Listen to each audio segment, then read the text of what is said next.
ಜಿಲ್ಲಾ ರಫ್ತು ಯೋಜನೆಯಡಿ ಹಾಸನದಲ್ಲಿ ನಿನ್ನೆ ಜಿಲ್ಲಾಡಳಿತ, ಜಿಲ್ಲಾ ಕೈಗಾರಿಕಾ ಕೇಂದ್ರ ಸೇರಿದಂತೆ ವಿವಿಧ ಸಂಸ್ಥೆಗಳ ಸಹಯೋಗದಲ್ಲಿ ಒಂದು ದಿನದ ಕಾರ್ಯಾಗಾರ ನಡೆಯಿತು. ಜಿಲ್ಲಾಧಿಕಾರಿ ಕೆಎಸ್ ಲತಾಕುಮಾರಿ, ಸಹಾಯಕ ಡಿಜಿಎಫ್ಟಿ ಆದರ್ಶ್, ಜಿಲ್ಲಾ ಕೈಗಾರಿಕಾ ಕೇಂದ್ರದ ಜಂಟಿ ನಿರ್ದೇಶಕ ವಿ ಉಮೇಶ್ ಮತ್ತಿತರರು ಉಪಸ್ಥಿತರಿದ್ದರು.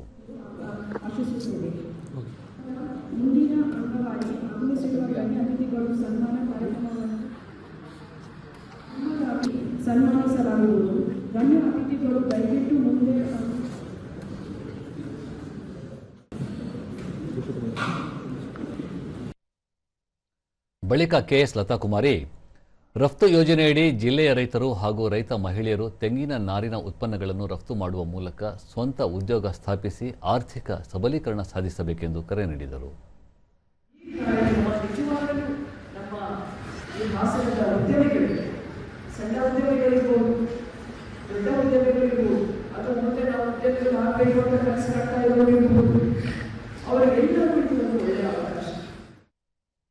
ಟಿ ಆದರ್ಶ್, ಸ್ಥಳೀಯ ಉತ್ಪನ್ನಗಳನ್ನು ಹೊರದೇಶಗಳಿಗೆ ರಫ್ತು ಮಾಡಲು ಡಿಜಿಎಫ್ಟಿ ಅತ್ಯುತ್ತಮ ವೇದಿಕೆ ಒದಗಿಸಿದೆ ಎಂದು ತಿಳಿಸಿದರು.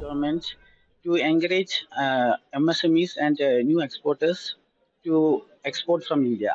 So we are here, around 200 participants are attending the event, and let's hope it will become a huge success.